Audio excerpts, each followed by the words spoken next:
Request lagu favoritmu di fitur live chat Audio Plus, aplikasi RCTI Plus.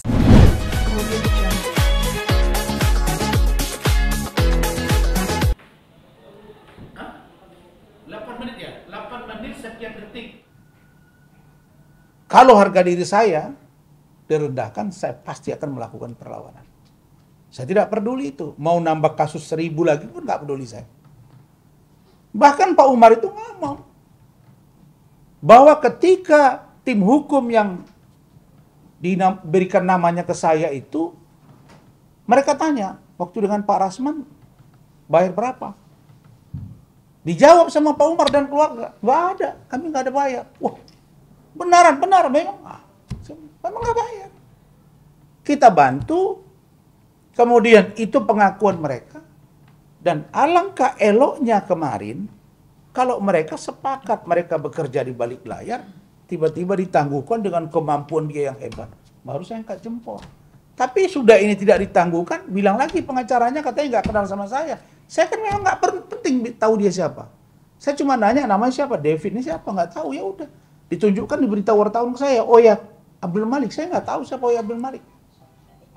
Jadi kata-kata ini menurut saya harus diluruskan, dan saya minta jangan sampai nanti ada kisruh hukum antara saya dengan Pak Umar dan keluarga.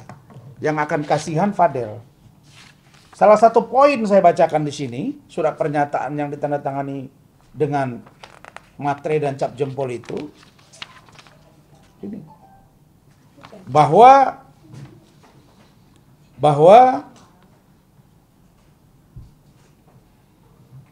keluarga besar Fadel Bajide meminta kepada Bapak Razman Arif Nasution untuk membantu seluruh masalah hukum yang terjadi.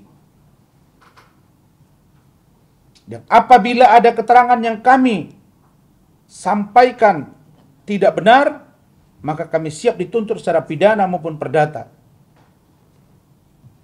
Dan demikian kami perbuat dengan penuh rasa kesadaran dan tanpa ada paksaan pihak manapun. Jadi sampai kapanpun tidak ada pencabutan. Tiba-tiba saya sudah mau, dan saya bahkan sudah didesak oleh wartawan berkali-kali untuk kapan mengundurkan diri. Momentumnya sudah ada sebenarnya. Tapi saya bilang waktu saya tunggu satu lagi, dan keluarga saya mendesak, anak saya mendesak agar dilepaskan. Saya masih profesional karena pengacara yang lama, kalau kalian lihat ada Guy, ada Rangga, ada Bangkit, ada Ardik, ada Ando, ada Raya perempuan, itu udah nggak ada lagi. Tidak mau lagi. Jadi hanya saya dengan Rahmat, terus tim saya Rahmat Rizky dan Wafi yang tetap membantu, terus saya tambahkan Pak Lecumanan, saya tambahkan Bu Ida Neti, terus saya tambahkan Dolin Simboron, untuk supaya ini terbantu. Jadi jangan nanti orang melihat bahwa oh seolah-olah oh Rasman lagi-lagi kliennya mencabut kuasa. Nggak enak judulnya, bos. Padahal saya sudah dari awal mau meninggalkan mereka, tapi saya punya rasa, punya hati. Nah, tapi kalau ada kesepakatan kemarin, mereka gerak dengan cara elegan, bekerja di balik layar, yang penting Fadelnya terbantu, nggak ada masalah. Sehingga judul-judul media pun tidak lagi ramai seperti ini gitu. Jadi itu urusan Fadel. Yang kedua, bahasa-bahasa yang sampai ke saya, yang mengatakan bahwa saya nggak bisa berbicara masalah Fadel, ya nggak bisa dong.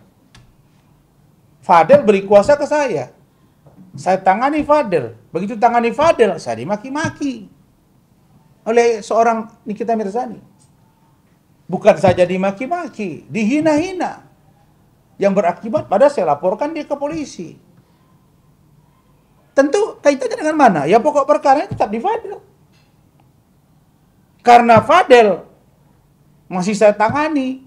Loli lari dari safe house, nyari saya. Saya bawa ke Polres, sampai di Polres datang Nikita Mirzani, aniaya saya. Pokok masalahnya ada di Fadel. Bagaimana ceritanya saya tidak bisa bicara tentang Fadel? Nggak bisa dong.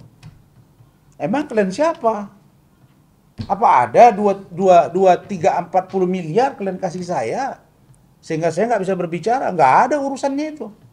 Saya kan tetap akan bersuara karena kasus ini menyangkut diri saya. Maka, kalau Pak Umar menyatakan diri mencabut surat laporannya, dia berbeda dengan ini. Artinya dia harus bertanggungjawabkan surat ini. Karena ini saya sampaikan di sini. Dan ini yang mereka terima. Kalau mereka mencabut kuasa secara sepihak tanpa izin saya, ada konsekuensinya. Ada surat pernyataannya. Ada materi dicap jempol juga. Aslinya ada di kita semua. Jadi jangan dibuat ruwet, jangan dibuat ribet.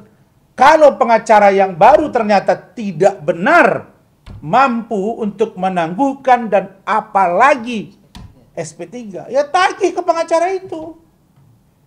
Saya 6 bulan tunjukkan kepada saya ada kasus dugaan pelecehan seksual anak di bawah umur yang begitu viral, 6 bulan tidak ditersangkakan dan tidak ditahan. Itu adanya di kantor Ranulfo, bos. Kenapa? Karena saya pasang badan untuk itu.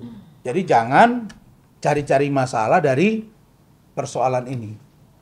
Apalagi bilang-bilang pengacaranya, kami bukan dibentuk oleh tim pengacara yang lama. Saya memang nggak bentuk, tapi orang itu koordinasi ke saya. Emang kau siapa? Saya nggak kenal kau. Tapi supaya kau tahu pengacara itu datang. Dan kalau saya tidak mau membuat surat ini, nggak bisa. Adanya gugatan tuntutan gitu.